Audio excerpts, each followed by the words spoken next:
היכולת שלכם, הייחודיות של המספרה שלכם, זה שאתם מקבלים באהבה ילדים צריכים מיוחדים, כי יש משהו.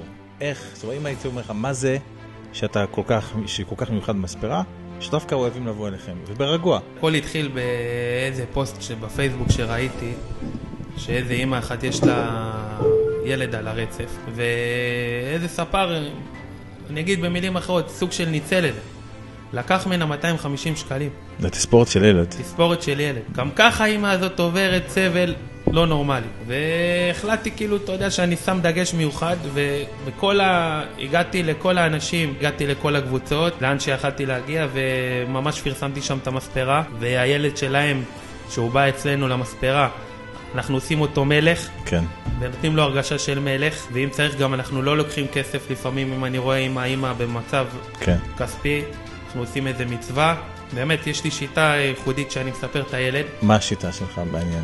זו שיטה שאי אפשר לדבר, כאילו, אתה יודע, תבוא תראה. האמא, ממש, אני אומר לה, תני לי 2 דקות, הילד יושב על הכיסא, אחרי 5 דקות הוא מוכן. מקסימום צריך עזרה של ההורים, אז הוא יושב על האמא, על המקום הבטוח שלו, אנחנו מספרים את הילד, מפסות, נותנים לו גלידה. מה שאתם, זה המהירות פלוס הגישה? מהירות, גישה וידע. והמון טכניקות. כי אתה אבא לילדים. שצברתי אותם במהלך החיים, היום אני בן 34, אני מגיל 15 מספר. אבל גם כי אתה אבא לילדים, אז אתה מבין. אני אבא לילדים, אני מבין את הצרכים שילדים צריכים.